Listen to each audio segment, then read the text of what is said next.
చక్కటి వాక్యాన్ని దేవుడు మనకిచ్చాడు. ధ్యానించడము పైనుండి వచ్చు జ్ఞానం అంటే పైన ఏమున్నదో మనకు కనబడుతుందమ్మా? పైన ఏమున్నది అని మనం ఆలోచన చేసినప్పుడు పైన ఎవడున్నాడు? దేవుడున్నాడు. దేవుడికి స్తోత్రం. పరీక్ష రెండు చేతులెత్తి పైన దేవుడు ఉన్నాడు అని నమ్మే వారందరూ రెండు చేతులెత్తి దేవునికి వందనాలు చెప్తాం. దేవునికి స్తోత్రం. మరొకటి ఏమున్నది? పైన దేవుడు ఉన్నాడు. ఇంకొకటి ఏముంది? మనకు కావాల్సింది పరలోక రాజ్యము. పైన ఉన్నది దేవుడు ఉన్నాడు, పరలోక రాజ్యమున్నది. మనము ఎందుకొరకు ప్రతిరోజు ప్రార్థన చేస్తున్నాం, ప్రతి ఆదివారం ప్రార్థన చేస్తున్నాం? పైన దేవుడి దగ్గర ఉన్నటువంటి పరలోక రాజ్యాన్ని పొందుకోవాలని. అవునా కదా? ఆ రాజ్యము పైన దేవుడు ఉన్నాడు. దేవుడితో ఉండే రాజ్యంలో నీవు నేను మనందరము కూడా ఆయనతో యుగ యుగాలు తరతరాలు ఆయనతో జీవించాలని మనము యేసే నిజమైన దేవుడని నమ్ముకొని ఆ పైన దేవుడు ఆయనే, పరలోక రాజ్యం కూడా ఆయన తయారు చేసి ఉన్నాడు. ఆ రాజ్యంలో ఆయనతో పాటు మనమందరము జీవించాలని మరి అన్యులుగా ఉన్నటువంటి మనము క్రైస్తవులుగా మరి చేరిపోయాము. దేవునికి స్తోత్రం. ఇంకా పరలోక రాజ్యం ఉన్నదని చెప్పారు, దేవుడు ఉన్నారని చెప్పారు. ఆ పరలోక రాజ్యము ఎలా ఉంటుంది? ఆ పరలోక రాజ్యములో ఎలా ఉంటది? అది కూడా మీరు తెలుసుకోవాలి. దేవునికి స్తోత్రం చెప్తాం. హల్లెలూయా. ప్రేమ దేవుని బిడ్డలారా, మరి పరలోక రాజ్యము దేవుడు పైన ఉన్నాడు. అయితే ఆ రాజ్యములో ఎటువంటి ఎలా ఉంటుందో మనకు తెలుసు. గణితులు రాసినటువంటి పత్రిక ఇంకా చెప్తా, చాలా చెప్తాను త్వరగా. 5వ అధ్యాయము చదవండి, 22.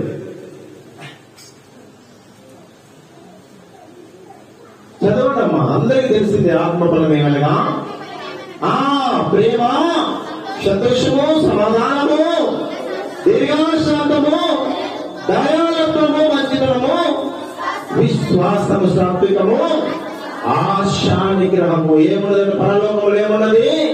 ఆత్మ ఫలం అంటే దేవుడిచ్చు ఫలము. పరలోకము నుండి వచ్చు ఏంటది? జ్ఞానము. పరలోకం నుండి వచ్చి జ్ఞానం అనగా ఇప్పుడు ప్రజెంట్ పరలోకములో ఉన్నటువంటి జ్ఞానం ఏమిటంటే అక్కడ ప్రేమ ఉంటది, అక్కడ సంతోషం ఉంటది, అక్కడ సమాధానం ఉంటది, అక్కడ దీర్ఘశాంతం ఉంటది, అక్కడ దయాళత్వం ఉంటది, అక్కడ మంచితనం ఉంటది, అక్కడ విశ్వాసం ఉంటది, అక్కడ సాత్వికం ఉంటది, అక్కడ ఆశ నిగ్రహం ఉంటది. అదే పరలోక జ్ఞానం. పరలోకములో నుండి వచ్చిన జ్ఞానం అంటే పరలోకములో ఏమున్నది అని మనం తెలుసుకున్నాం. ఆ తర్వాత పరలోక రాజ్యంలో ఎలా ఉంటుంది, అక్కడ ఏమున్నదో తెలుసుకున్నాము. ఎలా ఉంటుంది అక్కడ? ఎలా ఉంటుంది? తీయండి ప్రకటన గ్రంథము 7వ అధ్యాయము 16, 17. త్వరగా చదవాలి. వందన లేదు అయినా పర్వాలేదు, చదివ చాలా మంది కదా. వారికి ఇక మీదట ఆకలైనను దాహమైనను ఉండదు, సూర్యుని ఎండైనను ఏ వడగాలినను వారికి తగలదు. రెండు చేతులెత్తి దేవునికి వందనాలు చెబుదాం. హల్లెలూయా. పరలోకములో ఆ పై నుండి వచ్చినటువంటి జ్ఞానాన్ని గాని నీవు సంపాదించుకుంటే ఆ పరలోక రాజ్యాన్ని సంపాదించుకుంటావు. ఆ పైన ఏమున్నదట? పరలోకమున్నది.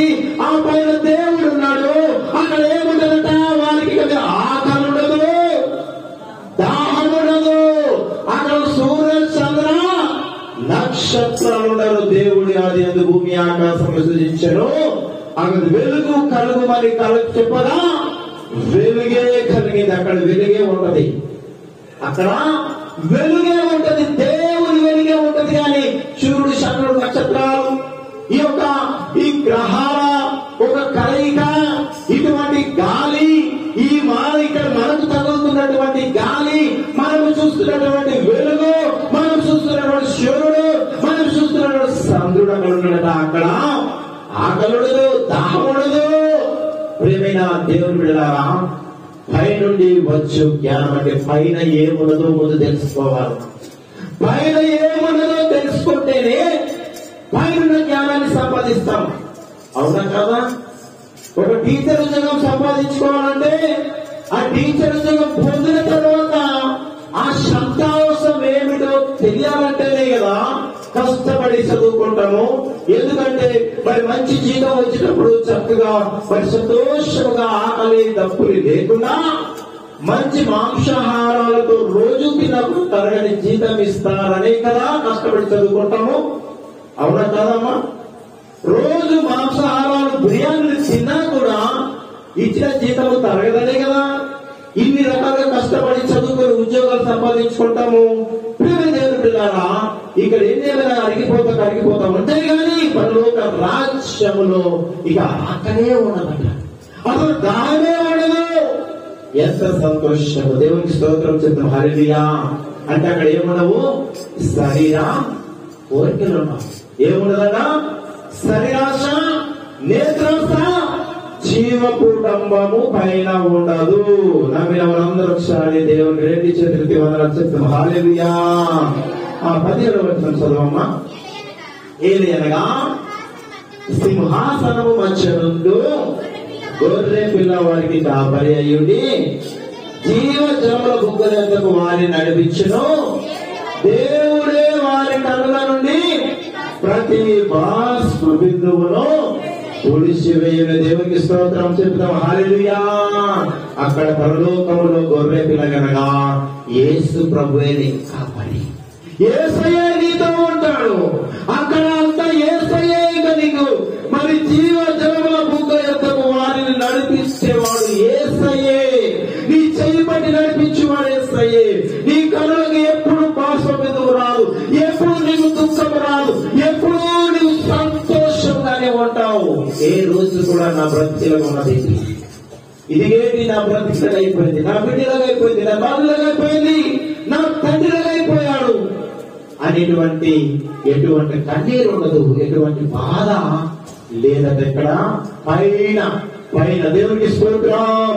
కాబట్టి ప్రియమైన దేవుని బిడ్డలారా, పరలోక రాజ్యం ఎలాంటిది అని మనం ఆలోచన చేసినప్పుడు దేవుడు మనకు ఎన్నో విషయాలు తెలియపరిచాడు. దేవునికి స్తోత్రం. ఇంకా ఇంకొక దగ్గర కూడా మాట చెప్తూ ఉన్నది కదా, యేషయా భక్తుడు కూడా అంటున్నాడు అదే విషయం. పరలోక రాజ్యంలో ఏముండదో యేషయా 49:10 కూడా ఒకసారి చదివి వినిపించండి.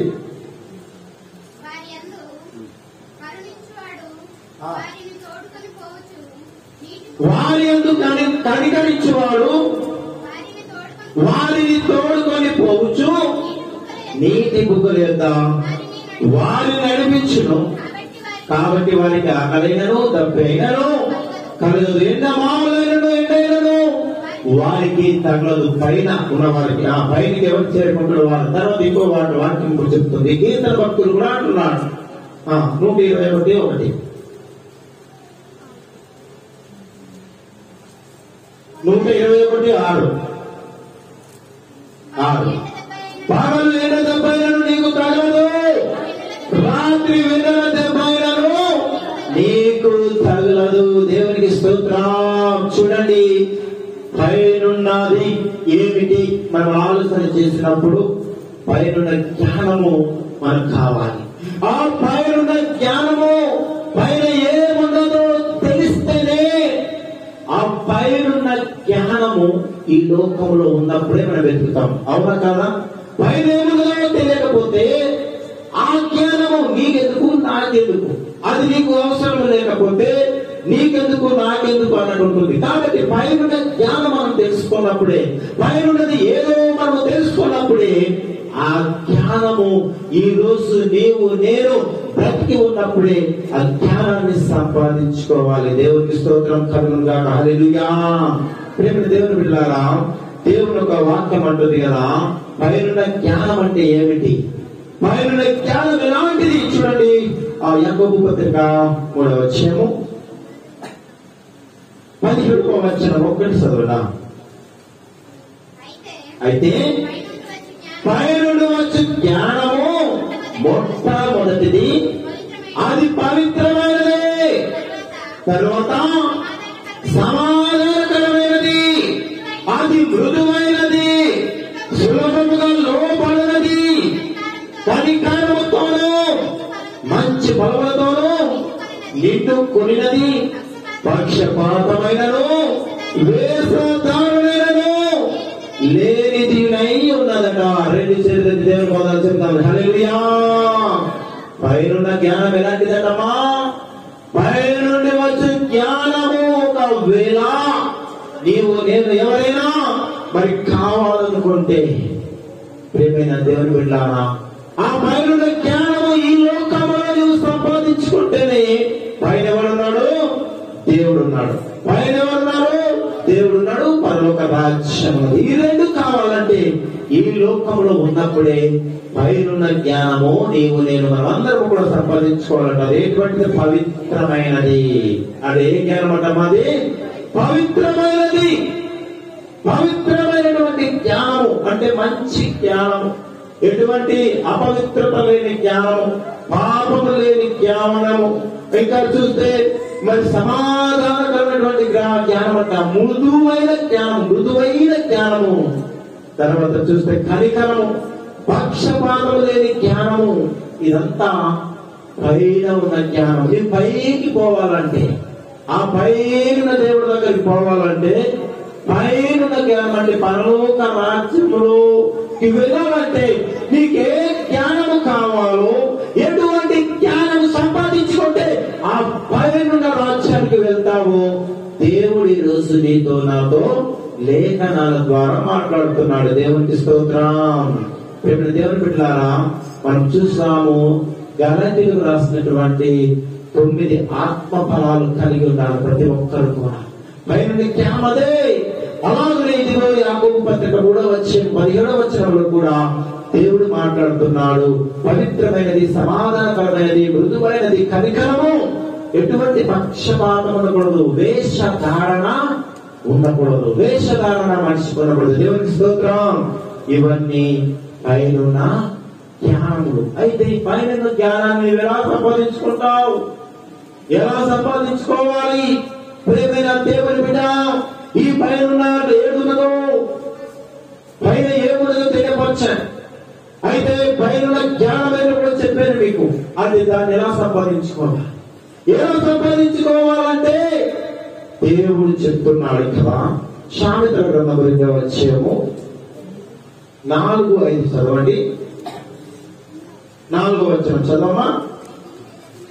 వెండిని గణించడు, వెండిని వెతికినట్లు దాన్ని వెతికిన యెడల, దాచబడిన ధనమును వెతికినట్లు దాన్ని వెతకాలన్న. హల్లెలూయా. రెండు చేతులెత్తి దేవునికి స్తోత్రం చెప్తాం. హల్లెలూయా. సంతోషం లేదమ్మా? పైన జ్ఞానం ఎలా వెతకాలో దేవుడు మనకు ఐడియా ఇచ్చేస్తాడు. దానికి ఒక మార్గం చెప్పేస్తాడు. నమ్మిన వారు రెండు చేతులెత్తి దేవుని పదాలు చెప్తాం. హల్లెలూయా. వెండిని వెతికినట్లు దానిని వెతికిన యెడల, దాచబడిన ధనమును వెతికినట్లు వెతకాలంట. ఈ లోకంలో ఉన్నటువంటి వెండి అనేది లోక సంబంధమైనది. అలాగే మనం ఇక్కడ చూస్తూ ఉన్నాము, ధనము కూడా ఈ లోక సంబంధమైనది. వెండిని ఎలా వెతుకుతున్నావు? ఎలాగా ఈ యొక్క ధనమును వెతుకుతా ఉన్నాము? ఒకవేళ నీవు ధనము పోగొట్టుకున్నప్పుడు, నీ వెండిని బంగారాలు పోగొట్టుకున్నప్పుడు నిద్రాహారం లేకుండా అది దొరికే వరకు వెతుకుతా ఉన్నావు కదా. ఆ విధముగా నీవు వెతకాలట. పరలోక జ్ఞానము, ఆ పైన జ్ఞానాన్ని ఎలా వెతకాలంటే వెండిని వెతికినట్లు నీవు వెతకాలి. దాచబడిన ధనమును వెతికినట్లు వెతకాలి. వెతికినట్లు దాన్ని వెతికినా యెహోవా యందు భయభక్తులు కలిగినట ఎట్టిదో నీవు గ్రహించదవు. దేవుని గురించిన విజ్ఞానము నీకు లభించును. రెండు చేతులకి వందనాలు చెప్తాం. హల్లెలూయా. వెండిని వెతికినట్లు వెతికితే, బంగారము పోయినప్పుడు వెతికినట్లు వెతికితే, ధనము పోయినప్పుడు వెతికినట్లు వెతికితేట యెహోవాయే ఆ జ్ఞానం ఇచ్చేవాడు. ఎవరిస్తా జ్ఞానం ఇస్తాడు? యెహోవాయే జ్ఞానం ఇచ్చేవాడు. తెలివి వివేచనయు ఆయన నోట నుండి వచ్చును. దేవునికి స్తోత్రం చెప్తాం. హల్లెలూయా. పై నుండి వచ్చు జ్ఞానాన్ని మనం ఎలా సంపాదించుకోవాలో తెలుసా? ప్రియమైన దేవుని పిల్లలారా, పైన దేవుడు ఉన్నాడు, పరలోకం ఉన్నది. ఆ పై నుండి వచ్చు జ్ఞానము ఆ పైకి పోవాలంటే, ఆ పైన దేవుడి రాజ్యాన్ని సంపాదించుకోవాలంటే, దేవునితో యుగాలుగా జీవించాలంటే, ప్రియమైన దేవుని బిడ్డల్ని పవిత్రంగా ఉండాలి, పరిశుద్ధంగా ఉండాలి. అవన్నీ నీకు పరిశుద్ధంగా పవిత్రంగా చక్కగా ఉండాలంటే అవి ఎలా ఉండాలో అన్ని వెతకాలంటే వాక్యం చెప్తుంది. యెహోవా యందు భయభక్తులు మేలు. భయం ఉండాలి, భక్తి ఉండాలి. భయం లేకపోతే భక్తి ఉండదు, భయం లేకపోతే భక్తి ఉండదు. మేలు కావాల్సింది భయము, భక్తి. ఇవన్నీ కలిగి ఉంట ఎట్టిదో నీవు గ్రహించినవు. దేవునికి స్తోత్రం కలుగునుగా. హల్లెలూయా. ఎప్పుడైతే నీకు పరలోక రాజ్యం కావాలనుకున్నప్పుడు దేవుని ఎందుకు భయపడతావు? పైన రాజ్యం కావాలన్నప్పుడు దేవునికి భయపడతావు. ప్రియమైన దేవుని బిడ్డలారా, యెహోవా జ్ఞానం ఇచ్చేవాడు, తెలివి వివేచనను ఆయన ఇస్తాడు. దేవుడిచ్చే జ్ఞానం ఈ లోక సంబంధమైనది కాదు. దేవుడిచ్చే జ్ఞానము ఈ లోక సంబంధమైనది కాదు. పై నుండి వచ్చు జ్ఞానము దేవుడి జ్ఞానము. ఈ లోకానికి ఎటువంటి సంబంధం లేని జ్ఞానము, పైనున్న జ్ఞానము. దేవునికి స్తోత్రం. అయితే ప్రియమైన దేవుని బిడ్డలారా, సంఘ బిడ్డలారా, మీరందరూ కూడా ఆ జ్ఞానము కొరకు దేవుడు అంటున్నాడు కదా. జ్ఞానం కొరకు దేవుని మాట సామెతలు 3 ఒకసారి 14, 13, 14 చదవండి. జ్ఞానము సంపాదించిన వాడు ధన్యుడు, వివేచన కలిగిన నరుడు ధన్యుడట. 2 చేతులెత్తి దేవుని పొందని చెప్తాం. హల్లెలూయా. ఏ జ్ఞానము? పై నుండి వచ్చి జ్ఞానం అంటే పరలోక సంబంధమైనటువంటి జ్ఞానం అనగా దేవుని యొక్క వాక్యము. ఏంటది? దేవుని యొక్క వాక్యము కలిగి ఉండాలి. దేవుని యొక్క వాక్యము ఎవరి హృదయంలో ఉంటుందో వాడు ధన్యుడు, ధన్యుడు, ధన్యుడు. ప్రియమైన దేవుని బిడ్డలారా, దేవుని వాక్యం నేర్చుకోవడానికి దేవుని సన్నిధికి రావాలి. దేవుని వాక్యం నేర్చుకోవాలంటే దేవుని సన్నిధికి రావాలి. ఎవరైతే దేవుని వాక్యము దేవుని సన్నిధికి వచ్చి నేర్చుకుంటుంటాడో వాడు ధన్యుడు, ధన్యుడు, ధన్యుడు అని దేవుని వాక్యంలో అంటుంది. ఆ 14 వాక్యం చదవమ్మా. వెండి సంపాదించడం కంటే జ్ఞానము సంపాదించడం మేలు, అపరంజి సంపాదించడం కంటే జ్ఞానము నొందుట మేలు. దేవునికి స్తోత్రం. ఈ లోకంలో వెండి అనగా లోక సంబంధమైనది. ఈ వెండి సంపాదించడానికి ఈ లోకంలో బంగారము, వైడ్యూర్యాలు ఎన్నో సంపాదించడానికి ఎంతో మంది ప్రయాసపడుతూ ఉంటారు. కానీ దేవుని మాట ఏమిటో తెలుసా? దేవుడి మాట ఏమిటంటే వెండి సంపాదించడం కంటే పరలోక జ్ఞానము సంపాదించడం మేలు, అపరంజి సంపాదించడం కంటే పరలోక జ్ఞానము నొందుట మేలట. ప్రియమైన దేవుని బిడ్డలారా, మరి ఇటువంటి జ్ఞానము సంపాదించుకోవాలి సంఘ బిడ్డలందరూ కూడా. అవంతా పైన జ్ఞానాలు. అయితే సంఘం ఎలా ఉండాలి? సంఘం ఎలా ఉన్నది? జ్ఞానం కలిగి ఉండదా? సంఘము జ్ఞానము కలిగి ఉండాలని దేవుని యొక్క వాక్యం చూపిస్తుందమ్మా. ఒకసారి కొలస్సీ 4:5 చదవండి.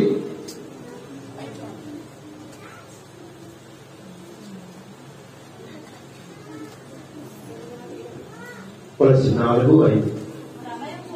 సమయము పోనివ్వక సద్వినియోగము చేసుకొనుచు సంఘములకు వెలుపటి వారి ఎడల జ్ఞానము కలిగి నడుచుకొని. దేవునికి స్తోత్రం. సంఘం ఎలా ఉండాలట? సమయము పోనీయక సద్వినియోగము చేసుకునాలి. దేవుని జ్ఞానము సంపాదించుకోవడానికి సమయము పోనీయక సద్వినియోగము చేసుకోవాలి. బయట ఉన్నారు అంటే సంఘము బయట అనగా అన్యుల కంటే సంఘము జ్ఞానం కలిగి నడుచుకోవాలట. ఎవరి ఎడల వెలుపటి వారి ఎడలగా అనగా అన్యులు ఎవరైతే క్రైస్తవులుగా కారు వారి కంటే నువ్వు జ్ఞానముతో నడుచుకోవాలని దేవుని యొక్క వాక్యము మనతో ఈరోజు మాట్లాడుతుంది. దేవునికి స్తోత్రం. కాబట్టి ప్రియమైన దేవుని బిడ్డలారా, ఈ లోక పరలోక జ్ఞానం కావాలి.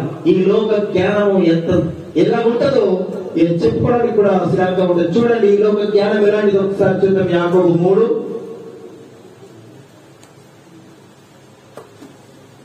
యాకోబు 3:15 చదవమా. ఈ లోక జ్ఞానం ఎలాంటిదో దేవుడు చెప్తున్నాడు. ఈ జ్ఞానము వచ్చినది కాక భూ సంబంధమైనది, ప్రకృతి సంబంధమైనది, దెయ్యముల జ్ఞానము. చూడండి, ఈ లోక జ్ఞానం ఏంటంట, నీవు ఎన్ని పుస్తకాలు చదువు, ఎన్ని రకాల డిగ్రీలు సంపాదించుకో, ఎంత సంపాదించినా ఈ లోక జ్ఞానమట దెయ్యముల జ్ఞానము వంటిది. చూడండి, మరి ఇది నేను చెప్తున్నానా? ఈ రోజు ఈ అంశం వచ్చింది కాబట్టి ఇన్ని రకాలుగా మీకు చక్కగా వివరించాలని నా నోటి మాటతో కాకుండా వాక్యమైనటువంటి దేవుడు మీతో మాట్లాడుతున్నప్పుడు నమ్మిన వాళ్ళందరూ ఒకసారి 2 చేతులెత్తి వందనాలు చెబుదాం. దేవునికి స్తోత్రం. ఈ లోక సంబంధమైన జ్ఞానం ఏ జ్ఞానమట? దెయ్యముల జ్ఞానము. అంటే లూసిఫరు అపవాది సంబంధమైనటువంటి జ్ఞానము. అపవాది సంబంధమైనటువంటి జ్ఞానము. ఏలైనగా 16 ఏలైనగా మచ్చరమును వివాదమును ఎక్కడ ఉండదు, అక్కడ అల్లరియు ప్రతి నీచ కార్యము ఉండును. దేవునికి స్తోత్రం. ఈ లోక జ్ఞానం సంపాదించుకున్న వాడు ఎంతసేపు మచ్చరాలు, వివాదాలు, కొట్టుకోవడం, తిట్టుకోవడాలు, నీచమైనటువంటి కార్యాలు చేయడానికి పనికి వస్తుంది, కానీ పైకి పోవడానికి పనికి రాదు. పైకంటే పైన దేవుడు ఉన్నాడు, పరలోకం ఉన్నది, అక్కడికి పోవడానికి పనికి రాదు. కాబట్టి ప్రియమైన దేవుని బిడ్డలారా, నీవు ఇప్పుడు నువ్వేం చేయాలి? ఇన్ని రకాల వాక్యాలు విన్నావే, పరలోకానికి పోవాలని, పైన దేవుడు ఉన్నాడు, పైన పరలోకం ఉన్నది, మరి అక్కడికి వెళ్ళాలంటే ఎటువంటి జ్ఞానంతో, నీవు ఎటువంటి సిద్ధపాటుతో ఉన్నావు, దేవుడు ఎటువంటి సిద్ధపాటుతో ఉండాలో నీకు చెప్తూ ఉన్నాడు కదా. ప్రియమైన దేవుని బిడ్డలారా, ఎటువంటి సిద్ధపాటు కావాలి నీకు దేవుని వాక్యం చెప్తూ ఉన్నది. ఎఫెసీయులకు రాసినటువంటి పత్రిక ఒకసారి దేవుని వాక్యం చెప్తుంది. ఎఫెసీయులకు రాసిన పత్రిక 5:15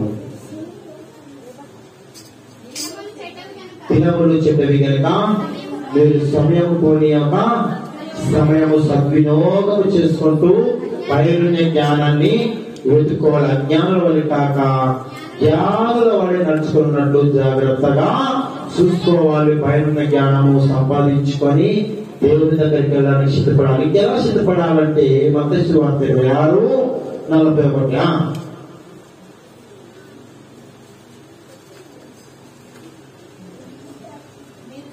మీరు శోధనలు ప్రవేశింపకున్నట్లు మెలకుగా ఉండి ప్రార్థన చేయాలి. దేవునికి స్తోత్రం చెప్తాం. హల్లెలూయా. పైరుణ జ్ఞానము సంపాదించుకొని పైలోకానికి వెళ్ళాలంటే, దేవుడి దగ్గరికి వెళ్ళాలంటే మెలకుగా ఉండి ప్రార్థన చేయాలని దేవుని వాక్యం అంటుంది. అదే కాకుండా 1 దెస్సలోనికీయులకు 5:17 చూసినప్పుడు ఎడతెగక ప్రార్థన చేయాలట. దేవునికి స్తోత్రం చెప్తాం. హల్లెలూయా.